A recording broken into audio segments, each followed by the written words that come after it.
주님께서 가르쳐 주신 기도 두 번째 시간입니다. 두 번째 시간.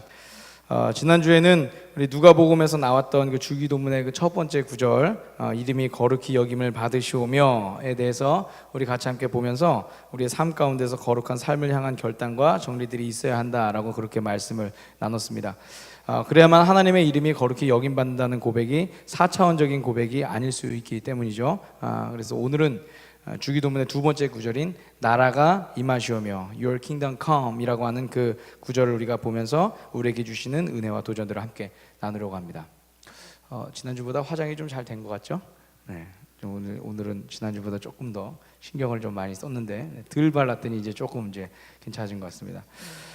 다음 주엔 좀 빨간 것도 좀 바르고 와서 좀 색감을 좀 줄까 이렇게 생각도 하고 있어요. 네. 말씀 들을 준비 되셨죠? 네. 오늘은 이제 비웃으신 분들이 없으시네요. 지난주에 이제 너무 허해가지고 이렇게 좀 그랬는데 오늘은 비웃으신 분들이 없어서 그럼 이제 본격적으로 출발해 보도록 하겠습니다. 제가 이번 주부터 개인적으로 새로운 일들이 좀 시작이 됐습니다. 언론홍보대학원이라는 곳에 입학을 해서요. 첫 주를 제가 보냈어요. 저도 이제 학생입니다. 새내기예요. 잘해주세요. 첫 주를 보냈는데 그동안 제가 살아왔던 분야와는 완전히 다른 분야에서 이제 공부를 이제 시작을 한 것이다 보니까 많이 긴장이 좀 되더라고요. 그리고 또 잘 모르고 이런 것들 좀 있는 것 같아서 굉장히 좀 조심스럽고 그렇게 이제 한 주를 이렇게 보냈습니다. 아무래도 이제 언론 방송 분야다 보니까 제가 공부하는 그 대학원에는 기자분들, 그다음에 이제 리포터분들, 그리고 뭐 TV에서 뭐 하시는 분들도 좀 있고 뭐 이런 분들도 좀 계셨어요. 그래서 제가 이제 그쪽 분야들을 좀 알아보려고 좀 친해지려면 좀 알아보기도 해야 되고 또 제가 하는 분야가 이제 그런 쪽 분야니까 아무래도 좀 공부를 좀 해야겠다 싶어서 이번 주에는 이제 제가 유독 이제 그쪽 분야의 그 인터넷 기사들, 인터넷 뉴스들을 봤어요. 그래서 뭐 A라고 하는 신문사에서 일하는 그런 기자가 우리 클래스에 있으면은 그 신문사는 과연 어떤 성향을 갖고 있는지, 또 B라고 하는 그런 신문사가 있으면 그 신문사는 또 어떤 쪽의 기사들을 주로 내는지 이런 것들을 이제 좀 제가 이렇게 봤어요. 그러다 보니까 이제 자연스럽게 이번 주는 신문 기사들을 좀 많이 읽게 되었습니다. 아무래도 이 신문 기사에 있어서 가장 뜨거운 감자, 그거는 뭘까요? 어떤 분야일까요? 정치 쪽이 좀 있겠죠. 뭐 매주 똑같지는 않겠지만 정치와 관련된 부분인 것 같습니다. 굉장히 많은 의견들이 서로 있기 때문에 뭐 하나의 사안에 대해서 이 사람은 이렇게 보고 이 사람은 이렇게 보고 또 저 사람은 저렇게 보고 이러다 보니까 굉장히 그 부분에 대해서 뜨거운 감자처럼 이렇게 있습니다. 이번 주만 해도 각 정당의 수장들과 그리고 여러 정치인들이 했던 말들이 꼬리에 꼬리를 물고 이런저런 기사들로 이제 막 나타났어요. 개인적으로는 워낙 여러 기사들을 읽다 보니까 이 뭐가 맞고 뭐가 틀린지 잘 모르겠더라고요. A라는 신문사를 읽으면은 A라는 신문사의 그 신문을 읽으면 이 말이 다 맞는 것 같아요. 그래서 이 사람이 참 그런 사람이구나 이러다가 또 B라는 신문사의 그 기사를 읽으면 또 이게 또 아니네 이렇게. 제가 귀가 좀 얇아요. 아시는 분들 아시죠? 귀가 좀 얇아갖고 이렇게 지하철에서 뭐 파시거나 이러시면은 제가 이렇게 이렇게 넘어가고 이런 거 좀 많이 한다 그러지 않습니까? 그래서 신문 기사를 보다가도 요게 맞으면 요 사람이 이러면 요게 것 같고 요 사람이 이러면 이런 것 같고 막 이런 게 좀 있었어요. 근데 또 한편으로 이런 생각도 듭니다. 우리나라에 참 나라 걱정하는 사람 많다 이 생각이 있어요. 나라 걱정하는 사람 굉장히 많구나. 많은 사람들이 나라를 이렇게 걱정하고 있으니까 이제 좀 더 좋은 나라가 될 수 있겠죠. 정말 그랬으면 좋겠습니다. 오늘 우리가 읽은 이 주기도문에도 나라라는 그런 단어가 등장합니다. 나라, 헬라어로 바실레이아라고 하는 그런 단어인데요. 사실 이 나라라고 하는 이 단어는요, 비단 2018년을 살고 있는 우리에게만 중요한 의미가 있던 것은 아니었고 예수님 당시를 살아가고 있던 사람들에게도 또한 그 마태복음이 기록될 당시 이때가 언제냐면 주후 80년 이때였는데 주후 80년에도 굉장히 중요했던 그런 단어였습니다. 역사적으로 예수님 당시는 지중해 주변의 그 모든 세계들이 로마의 지배 아래에 들어가 있었던 그런 시대였어요. 우리가 잘 알고 있는 뭐 시저 뭐 이런 사람들의 이야기입니다. 그러다가 이제 주후 70년이 되어서는 로마의 대군에 의해서 예루살렘이 완전히 파괴가 됩니다. 유다 전쟁이라고 해서 AD 66년부터 그리고 AD 70년까지 있었던 아주 굉장히 큰 전투였어요. 굉장히 큰 전쟁이었어요. 유대인들로서는 그리고 이 성전과 예루살렘이 완전히 파괴되고 난 뒤에 굉장한 상실감이 있었던 그런 일이었습니다. 그리고 바로 그런 역사적인 상황을 살았던 이 마태복음의 저자가 예수님의 기록들을 하나씩 하나씩 적어가면서 예수님께서 전하셨던 그 하나님의 나라에 대해서 더 깊은 묵상들을 해 나갔겠죠. 세상의 힘과 권력과 폭력과 위선에 의해서 파괴되어진 그런 나라가 아니라 그런 나라, 그런 이 시대, 이 현실 가운데서 예수님을 통해 이루어지는 하나님의 나라는 과연 우리에게 어떤 희망을 줄 수 있을까라는 것이 이 마태복음의 저자가 갖고 있었을 고민 중에 하나였을 것입니다.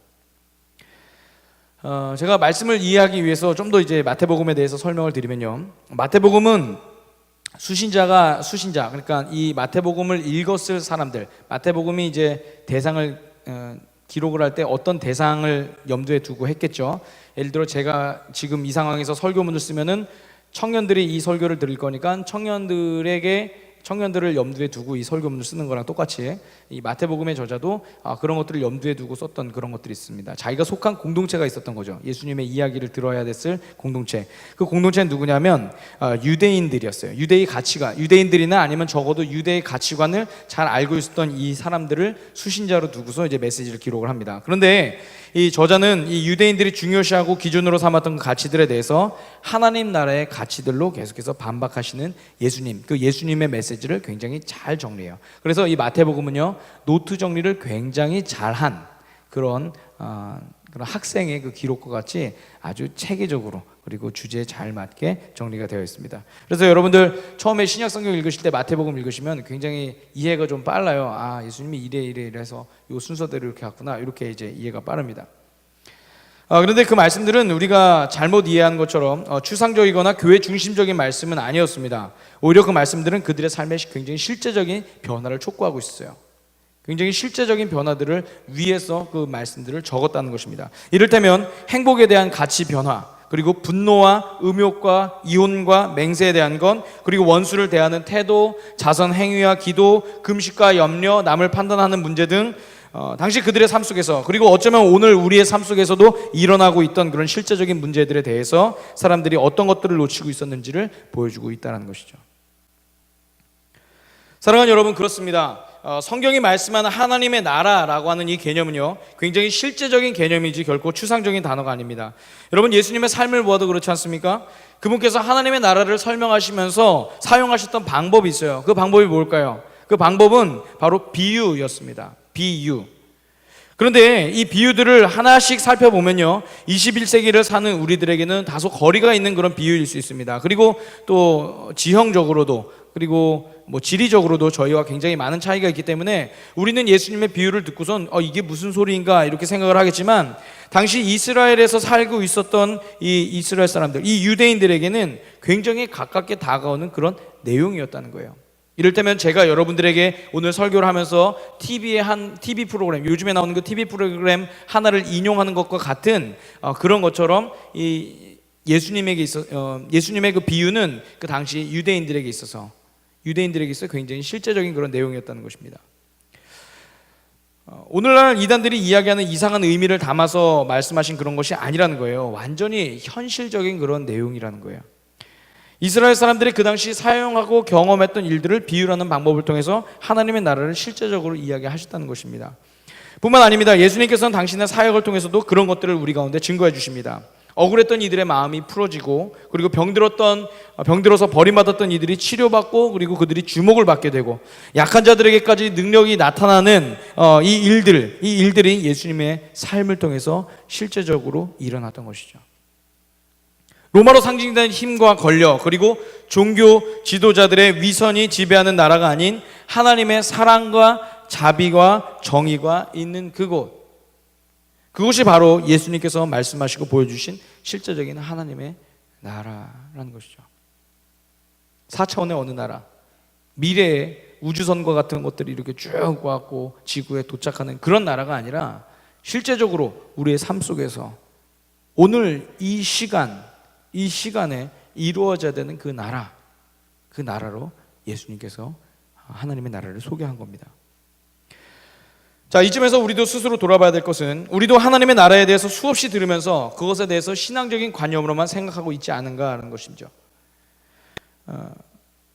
긴 것 같기도 하고 아닌 것 같기도 하고 이러시죠. 이게 무슨 질문인가 라는 생각이 들 수도 있어요.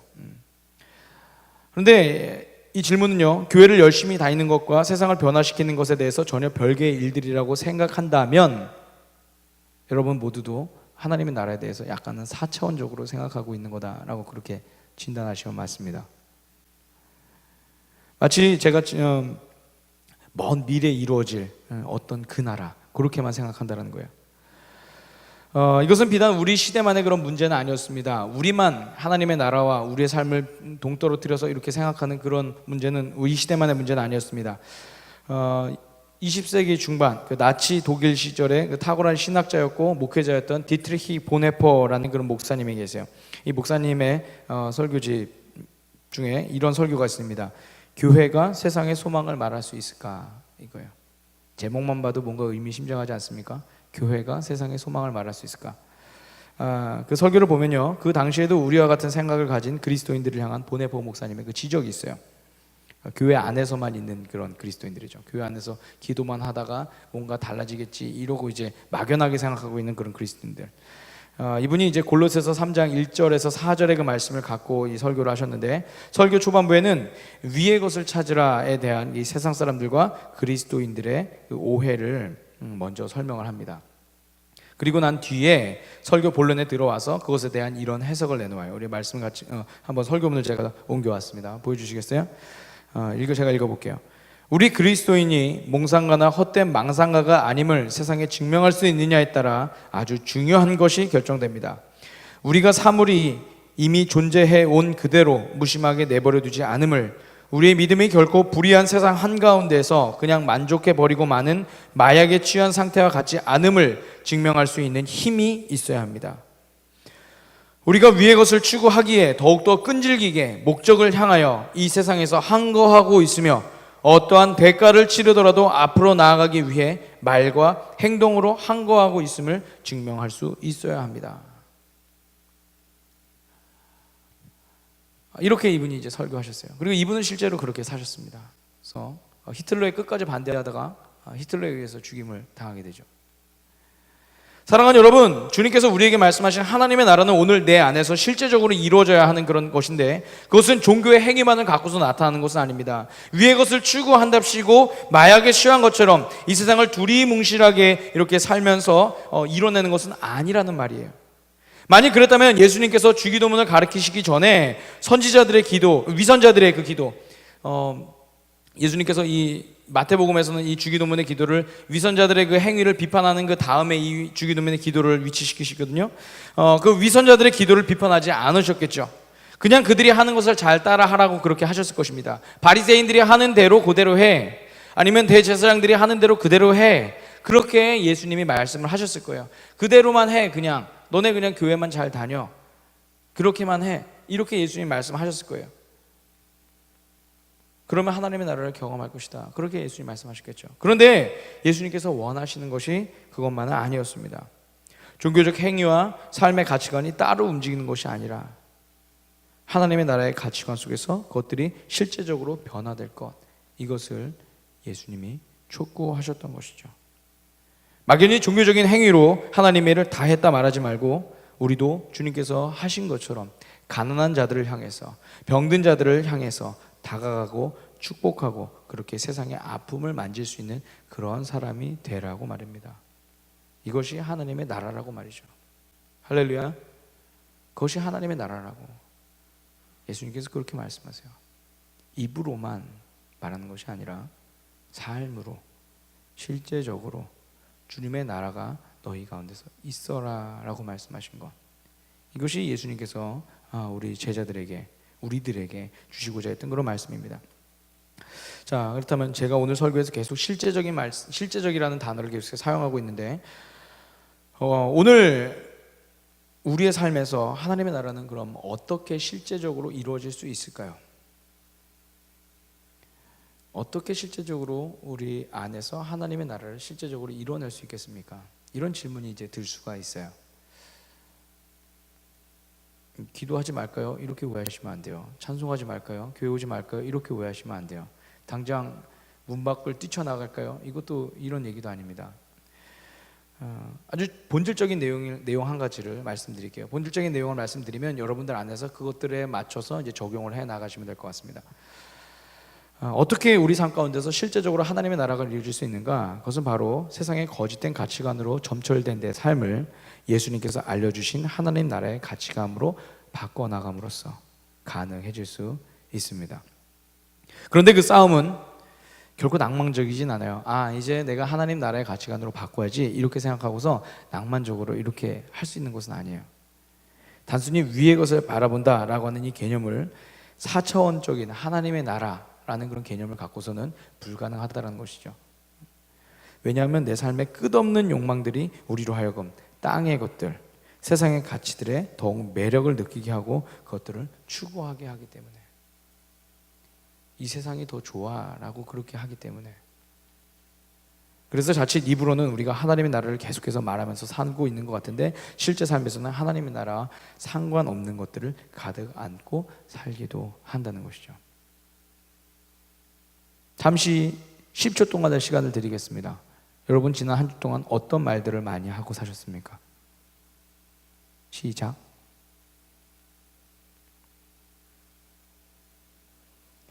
네, 기억이 나시나요? 내가 어떤 말들을 주로 많이 했지? 라는 것들이 기억이 나시죠? 하나님 나라와 상관없는 것들이 실제 내 삶 가운데서 계속해서 있는 것, 이런 것들 때문에 우리 안에서 하나님의 나라가 이루어지는 일들이 계속해서 방해받고 있어요. 그리고 더 나아가서 내 안에 하나님의 나라의 가치관과 비전과 삶을 담아둘 공간마저 없는 그런 상태에 이르게 됩니다. 마음속에 하나님의 나라와 상관없는 것들을 막 계속 모으다 보니까 새로운 말씀을 들어도, 그리고 꼭 결단해야 하는 말씀을 들어도 그것을 보고 듣고만 올 뿐 삶에서는 아무런 변화가 일어나지 않는다는 거죠. 제가 결혼하고 이사를 굉장히 많이 했습니다. 한 9번 정도 이사를 한 것 같아요. 9번 정도 이사를 했는데 결혼 10일 거의 매년 이사한 거죠. 그러니까 그 중에서 그러니까 해외 이사만도 한 번, 두 번, 세 번, 네 번, 해외 이사만도 4번을 했네요. 해외 이사만도 4번을 했어요. 이제 한국에서는 이사하실 때 어떻게 합니까? 포장 이사 하시잖아요. 근데 제가 캐나다에 있을 때는 포장 이사를 못하고 오히려 제가 이사를 직접 다 했어요. 트럭을 빌려서 그 안에다 이제 짐을 일일이 다 실어요. 누구 아는 사람 한두 명 불러가지고 이제 짐 이사하고 막 이렇게 합니다. 그러면 이제 보통 좀 어렵죠. 쉽지 않아요. 하루 이틀 만에 이사가 되지는 않아요. 그리고 뭐 운전도 직접 해야 되고 막 이러다 보니까 신경 써야 될 것도 좀 굉장히 많고 막 그렇습니다. 근데 여러분, 이사할 때 제일 어려운 게 뭔지 아세요? 이사할 때 제일 어려운 게 뭔지 아세요? 사람 부르는 거, 아니면 뭐 돈 지불하는 거, 청소하는 거, 여러 가지 많은 것들이 있겠지만 제가 볼 때 이사할 때 제일 어려운 게 뭐냐면요, 버릴 거랑 가져갈 거 구분하는 거예요.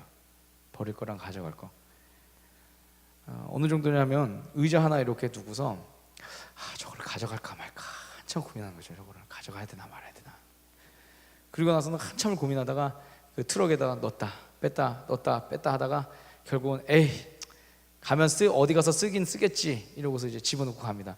근데 새 집에 가면은 맞질 않는 거예요. 색깔도 안 맞고 전에 집에 있을 때는 그게 그렇게 큰 거다라고 생각 안 했는데 새 집에 갔더니 이게 완전히 이제 거의 고물처럼 된 거죠. 그래서 괜히 갖고 왔다 그러고서 다시 또 낑낑대면서 끌고 나와가지고 버리고, 장롱도 그러다가 또 들고 왔다가 또 버리고, 침대도 그렇게 낑낑 들고 왔다가 또 이사하다가 망가져서 버리고, 가져갈 거랑 두고 갈 거, 가져갈 거랑 버릴 거, 이게 구분하기 굉장히 어려워요. 이사만 그럴까요? 이제 지금도 이제 환절기인데 여러분, 매 계절마다 옷 정리하시느라 이거 힘드시죠? 버려야 할 옷과 그냥 놓아두어야 할 옷, 이것을 구분하는 일이 여간 어려운 일이 아닙니다. 그런데 버리기 아까워서 그냥 두었다가는 옷장만 차지하고 옷 꺼낼 때 불편하게 하는 그런 옷들 있지 않습니까? 또 이런 것도 있죠. 살 빠지면 입을 수 있어 하는 옷. 저도 지금 캐나다에서 잘 입고 다녔던 흰색 바지가 하나 있거든요. 흰색 바지가 있는데 버려야 되는데 이미 오래 입고 많이 입었는데 작년에 여름에 입다가 깜짝 놀랐어요. 이게 무슨 일이지? 이렇게 깜짝 놀랐습니다. 그래서 이제 잘 뒀습니다. 우리 아내가 버리라고 자꾸 그러는데 아니야, 살 빠지면 입을 거라고. 올해도 이제 못 입었어요. 내년은 입을 거예요. 네. 안 버리고 지금 계속해서 우리 장롱이 밑에 있어요. 오늘 우리의 삶도 마찬가지예요. 마땅히 버려야 함에도 아까워서 버리지 못하는 내 욕망과 가치관들, 이것들이 있다면 이거는 내가 버리면 안 되지, 이거는 내 자존심이지, 이렇게 버리지 못하는 가치관이 있다면 하나님에 대해서 아무 많이 들어도, 하나님 나라에서 막 계속해서 들어도 변화되기가 힘들어요. 아무리 그분의 나라가 내 안에 임재하기를 원한다고 찬양을 불러도 막상 들고 왔다가는 넣을 데가 없어서 다시 돌려보내는 일들이 막 있는 거죠. 하나님의 나라에 대해서 오늘 여기서 말씀을 막 듣고 집에 가서 이제 살면서 적용해 보려고 하는데 보니까 기존에 내가 갖고 있던 가치관과 계속 부딪히는 거예요. 어떻게 하지? 하나님 이거는 못 포기하겠는데요.